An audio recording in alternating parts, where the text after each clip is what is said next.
Hey everybody, so this is part 2 on the video on solving quadratic equations by factoring. So we left off on example 6. So for example 6, the first thing that we notice is not set equal to 0.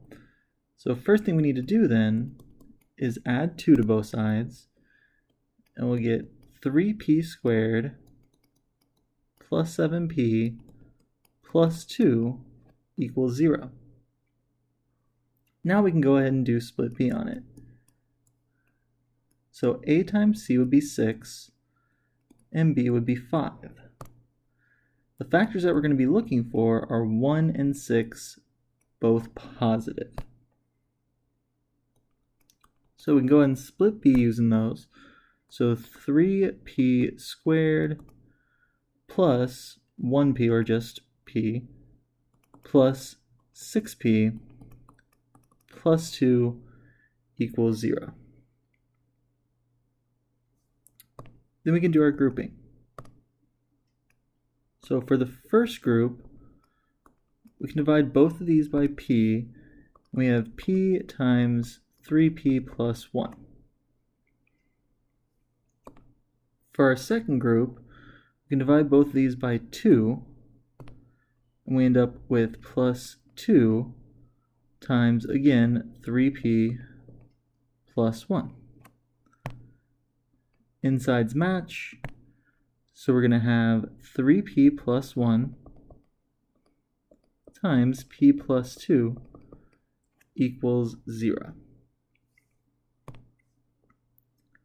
Alright, now we can go ahead and set these equal to 0 individually. So 3p plus 1 equals 0. We would subtract 1 from both sides. So we get 3p equals negative 1. And then divide both sides by 3. So we get p equals negative 1/3. That's one of our answers. The second one's a little bit easier. We just have p plus 2 equals 0.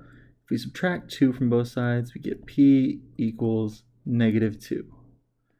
That's our second solution. Alright, on to example 7. So for example 7, again, it's not set equal to 0, but even more than that, we actually don't have it simplified.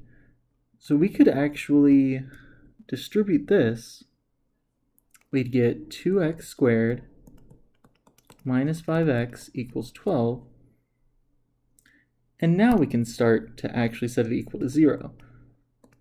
So subtract 12 from both sides. So we're going to get 2x squared minus 5x minus 12 equals 0. Alright, next up, we go ahead and split b. So a times c would be negative 24, and b would be negative 5. So the factors that we want from that are going to end up being positive 3 and negative 8, because those would add up to negative 5, and they multiply to get negative 24. So we can split b into those two.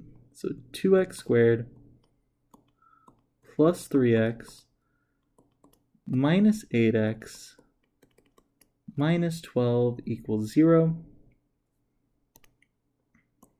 First group, second group. So for the first group, the GCF would just be x. So we're going to have x times 2x plus 3. For the second group, the GCF would be negative 4. So we're going to have negative 4 times 2x plus 3, still equal to 0. Alright, next thing we need to do is go ahead and rewrite it since the insides match. So 2x plus 3, x minus 4, 0. And we can set them both equal to 0. 2x plus 3 equals 0. We can subtract 3 from both sides. And we get 2x equals negative 3. Divide by 2. And we get x equals negative 3 halves. You can just leave that as a fraction. You don't have to make it into a decimal or anything like that. And for our second one, we have x minus 4 equals 0. We can add 4. And so we get x equals positive 4.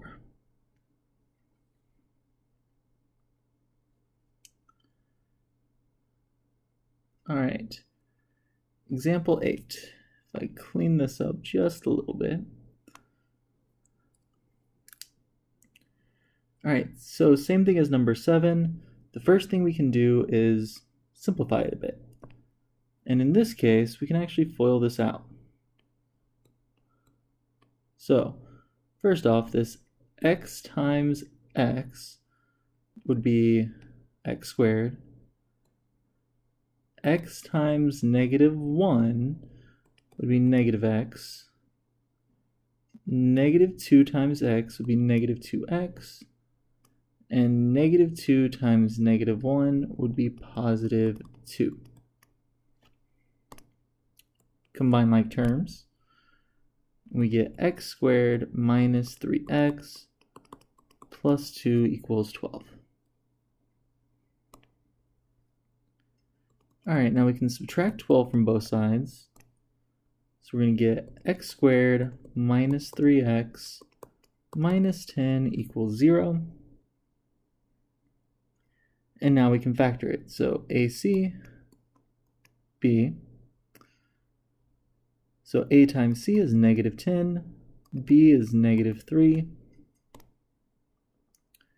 And the factors that we're going to be looking for then are 2 and negative 5. So split B, x squared plus 2x minus 5x minus 10 equals 0. And group. So GCF of the first group is just x. So we get x times x plus 2. GCF of the second group would be negative 5. So we get negative 5 times x plus 2. That's all equals 0.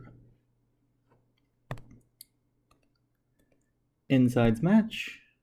So we're going to have x plus 2 times x minus 5 equals 0. All right, last thing, we're going to go ahead and split these apart. So x plus 2 equals 0. We can subtract 2 from both sides. And we get x equals negative 2. That's our first solution. For the second one, we get x minus 5 equals 0. Add 5 to both sides. And we get x equals 5. That's our second solution. All right, last one, number 9. So for number 9, again, we want to set it equal to 0. So I'm going to subtract 8x from both sides. I'm also going to go ahead and subtract 12 from both sides, just so we can set it equal to 0 in one step. So we're going to get 2x cubed plus 3x squared minus 8x minus 12 equals 0. Now for this one, we actually have 4 terms. So no split B needed. We can go straight into grouping. So for the first 2 terms, x squared is going to be the GCF. So we're going to have x squared times 2x plus 3. And for the second group, negative 4 is going to be the GCF. So we have negative 4 times 2x plus 3. All right, insides match.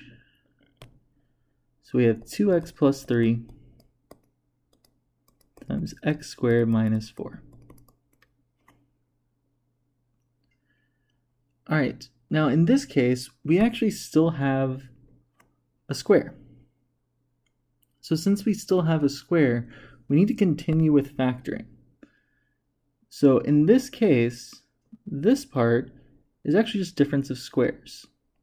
So we're going to have 2x plus 3 times x plus 2, x minus 2 equals 0. Now we can set all three of these equal to 0. So we're going to have 2x plus 3 equals 0. Subtract 3, get 2x equals negative 3, and divide by 2. We'll get x equals negative 3 halves. That's one solution. Next up, x plus 2 equals 0. We can subtract 2, get x equals negative 2. That's our second solution. And then lastly, x minus 2 equals 0. We can add 2 to both sides.